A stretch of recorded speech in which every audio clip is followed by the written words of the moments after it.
We all have mountains in our life. For some of us, there are ambitious career goals. For others, the personal mountains are just managing to walk up the stairs to their apartment without feeling short of breath. But no matter what mountainous ambitions we may have, they're pretty likely to pale in comparison to the story of one middle-aged man who spent 22 years cutting an actual mountain down to size. And craziest of all, he did it alone. Now, how exactly does a person tame a mountain, and why? Well, if you want to find out, grab your pickaxe as we explore the story of the most patient man in the world.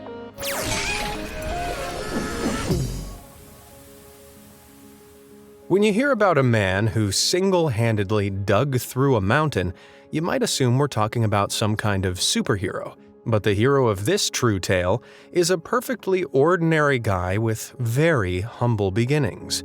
Dashrath Manji's story begins in the village of Gelor, in the Indian district of Gaya, where the boy who later came to be known as the Mountain Man grew up.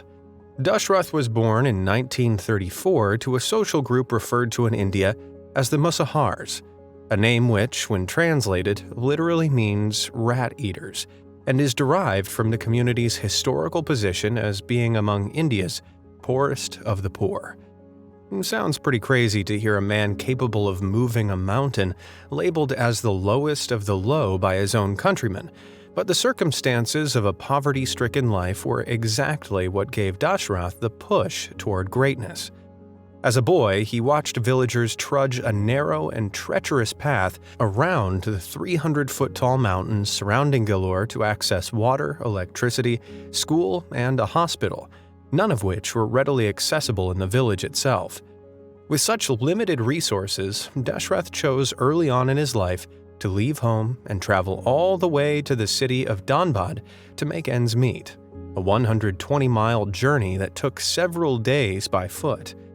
There, still merely a child, he toiled in the coal mines for close to 7 years before returning, homesick, to Gelor. Still, with no land of his own, he had little choice but to take on work as a field laborer in and around Gelor. But this back-breaking work, which paid little more than $1 a day, was nothing compared to the task he would soon willingly undertake. Soon after his return to Gelor, Dashrath married the love of his life, a woman named Falguni Devi, and became the father of 2 kids. Naturally, with a full-time job and a family, you'd think the man already had his work cut out for him. So what could have possibly happened to prompt him to choose to cut through a mountain solo? Well, as we've learned, the village was very isolated, and this meant accessing vital services like medical care was no easy feat. In fact, the nearest town with a doctor was Wazirganj, which, annoyingly, was more than 40 miles away and meant having to take a daredevil detour around the rocky Gelor mountain. So now we have our mountain in the picture, the one that stubbornly loomed between Dashrath's family and all the basic facilities they needed. One day in 1960, Dashrath was on the other side of that very mountain for a job cutting wood at a farm.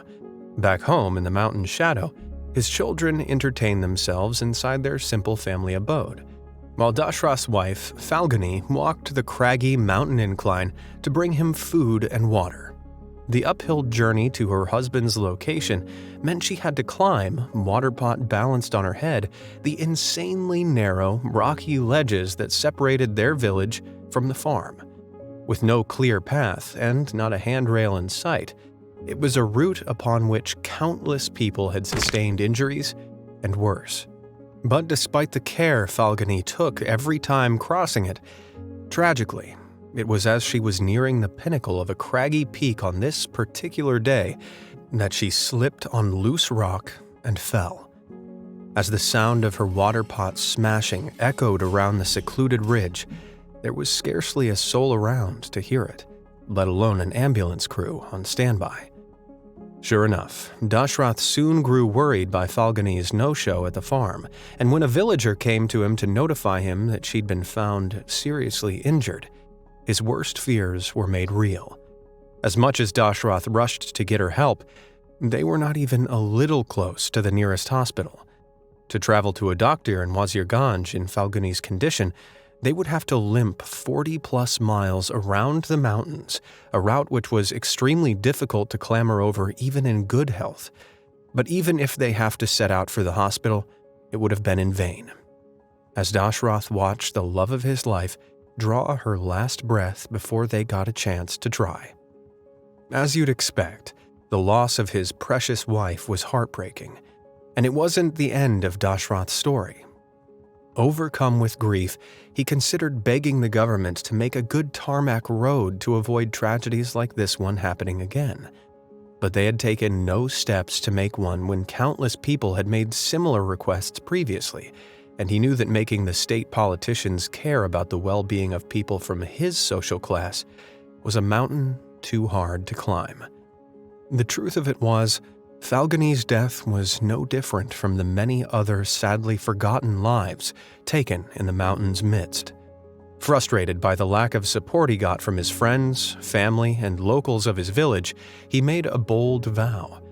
He would win this tale of man versus nature as a tribute to Falguni, and move a mountain to claim the future and freedom that had been snatched from her.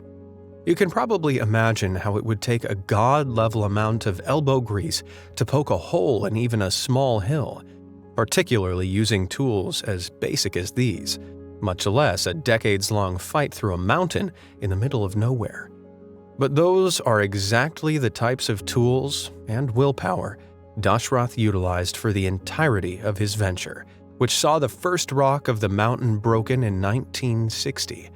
And his opponent was not an easy foe to face with a mere hammer and chisel. For some more context, the village of Gilor sits in the lap of a low but stubborn spine of mountainous terrain in the South Bihar plains of eastern India.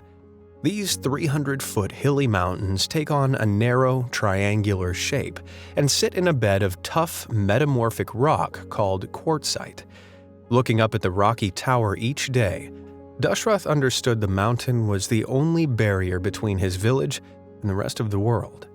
If he could cut a path through it at a relatively low point, he could shave down the then 40-mile journey around the mountains by an enormous margin.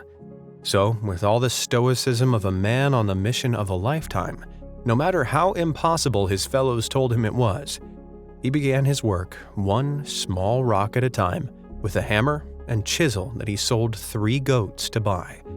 In my experience with hammers, I only have memories of whacking my thumb instead of a nail, and here Dashrath was, hammering a shortcut through a mountain.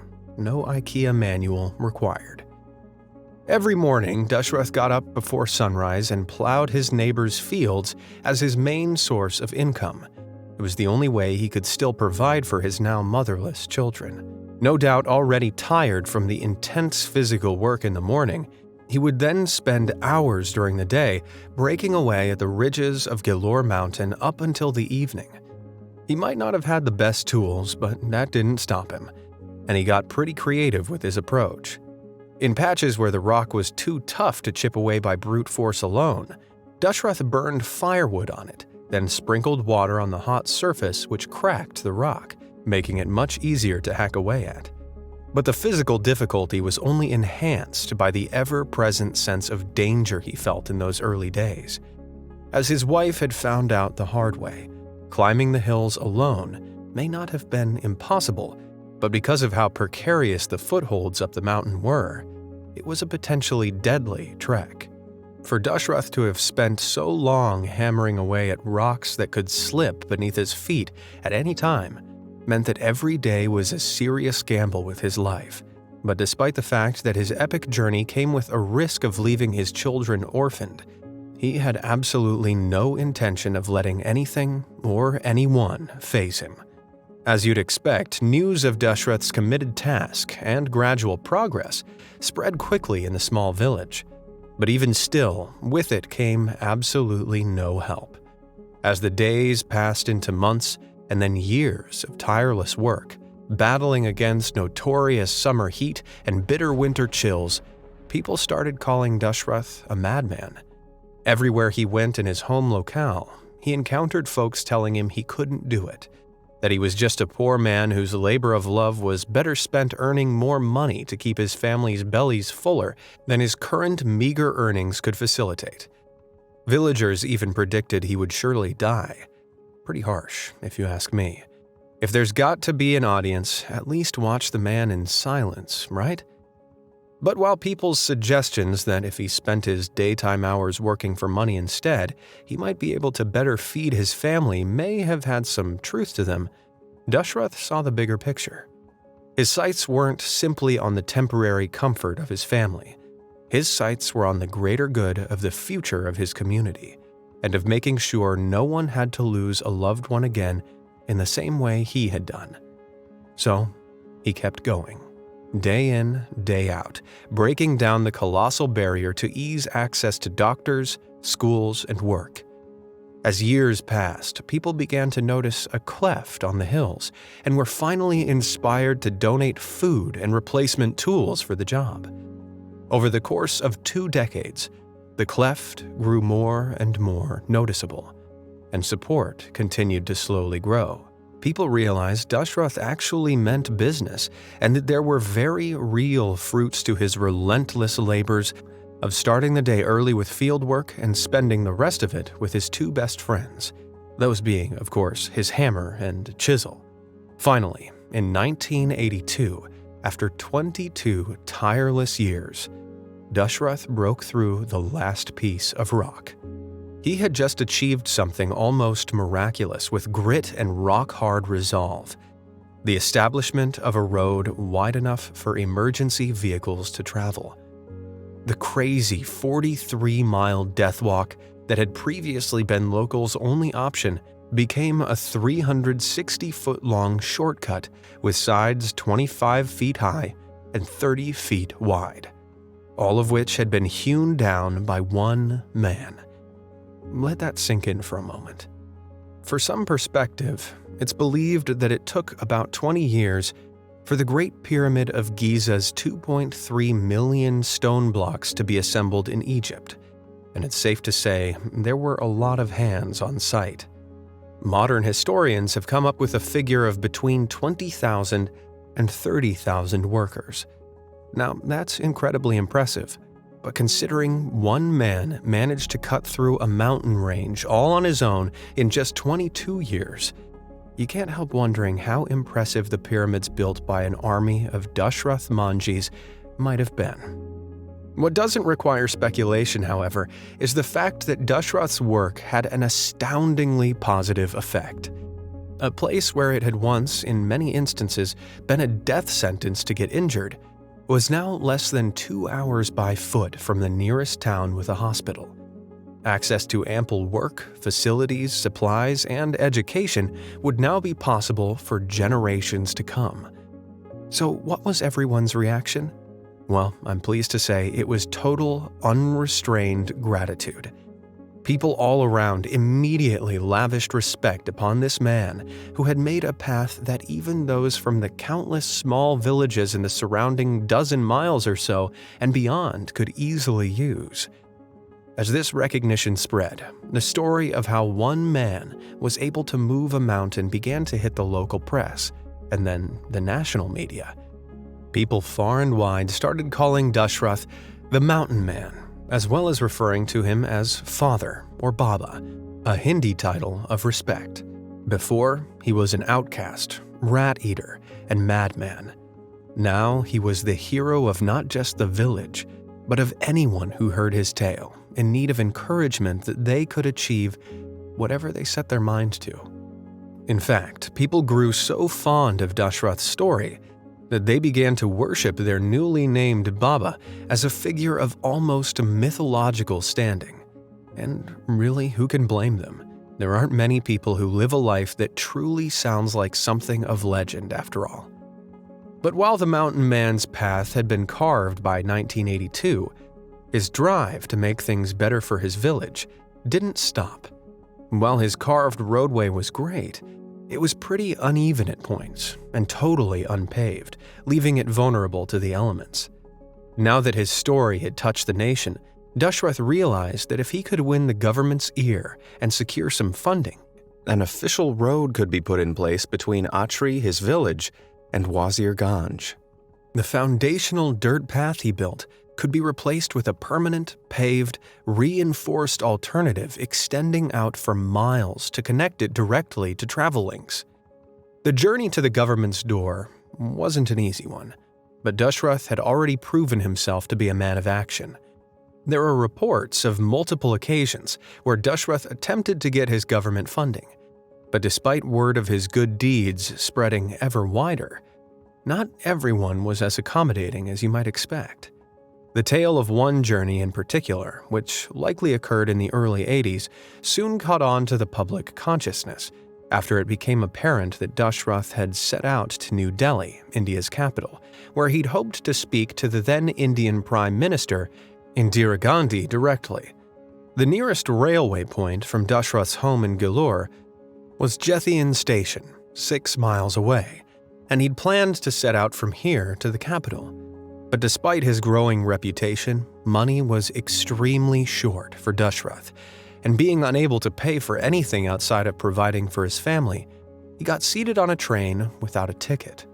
When his lack of ticket was discovered, he was forced out of the carriage, and then, with nothing but an unkillable sense of duty, reportedly marched over 600 miles along the railway track to the nation's capital. For Dashrath to do so would mean taking time off his paid labor in the fields, his single source of income. He had sacrificed a week's wages in a high-risk bid to ease the worries of his people. But devastatingly, the story ended in failure, and he was unable to even meet with the Prime Minister, instead being laughed out of the city by guards who were clearly unaware of the greatness of the man they mocked. The scarce records of Dashrath's life in the decades leading up to the 2000s tell of various other attempts to secure funding for a better road, but none ended in success. That was until Dashrath met Bihar Chief Minister Nitish Kumar at a media event in 2006. By this time, Dashrath's name was much more widely known, especially in Bihar, and, overwhelmed and full of respect, Kumar urged him to tell the journalists about his one-person, earth-shattering feat on the mountain. In light of this very well-publicized appearance by the now elderly Dashrath, the government agreed to take on his request for a proper road to be built, and also offered him 5 acres of land. Obviously, this would have been a real godsend to a Musahar man who had lived a life of poverty with no land to his name. But Dashrath's response to the gift of land was as easy as for him to decide on, as it might seem surprising to us, when he chose to donate the plot of land to be used for a hospital. He also demanded and received brick houses for his village. With these changes serving as his final big victory, he could finally say his mission was complete. He had started this mountain climb to victory out of love for his wife, but continued for the love of his people, and he could be satisfied at last. On July 23, 2007, before Dashrath could see the renovated road on his dirt path in Gilur take shape, Bihar Chief Minister Kumar paid to send him to the All India Institute of Medical Science in New Delhi for emergency treatment. The now 73-year-old man who had dug through a mountain like it was a sandpit was fighting a losing battle with gallbladder cancer. 2 days later, his condition worsened, and he was moved to the intensive care unit. On the evening of August 17, 2007, Dashrath sadly passed away, leaving behind the continuation for the final pieces of his dream project, the official interconnected road. Dashrath's body was received at Gilur for a state funeral, and around 4 years after his death, the fully developed road was completely finished. Neatly graveled, it was named after Dashrath, but that wasn't the only way he was commemorated. Bihar Chief Minister Kumar inaugurated an annual festival in Dashrath's name in Gilur, as well as unveiling a statue commemorating him. There were even official stamps made around this time sporting Dashrath's likeness, alongside the rock he was known for overcoming. And other statues of the hero begun springing up around India. Unsurprisingly, with his life story being one perfectly suited for the silver screen, Dashrath's life work also inspired a documentary titled The Man Who Moved the Mountain in 2011, and in 2015, a Hindi movie, Manji the Mountain Man, was released, directed by filmmaker Ketan Mehta. In the 2015 movie, Dashrath is described as the poor man's Shah Jahan, referring to the Mughal emperor who built the Taj Mahal to immortalize the love of his life, Mumtaz Mahal, who died in childbirth in 1631. It's arguably a pretty flattering comparison, for Shah Jahan that is. The difference, of course, is that Shah Jahan merely commissioned the Taj Mahal. Dashrath built his mountainous life's work himself, rock by rock. While the people of Galore, including Dashrath's immediate family, to this day remain very poor, the town has still reaped a lot from Dashrath's legacy. Galore now has a school, electricity, water pumps, and a hospital, to name a few of his efforts' greatest gifts. And those things are all Dashrath could have ever really wished for. Dashrath and his family lived a life dwarfed in the shadow of a mountain, but he never abandoned his seemingly impossible project. He may have only had his own 2 hands and a trusty hammer and chisel, but after those 22 years, there was light to be found beyond the mountaintop for the most patient man in the world. And the lesson it can teach us all is pretty simple. You don't need big muscles or even book smarts to rip a mountain open. With some serious determination and resilience, however impossible the odds may seem, we can make the changes we dream about come into being. What Dashrath never lived to find out was that by moving a mountain, he had etched his own name into the pass-through, and not just in terms of the story he left behind. In his honor, the mountain gap he forged now has the officially named Dashrath Manji Road parting it. And who knows, maybe one day your ambitions will see your name left somewhere special, commemorating you after you're gone. I know you've got it in you, pal. Have you heard any other amazing stories of people more patient than us mere mortals? Well, let me know down in the comments below. And as always, thanks for watching.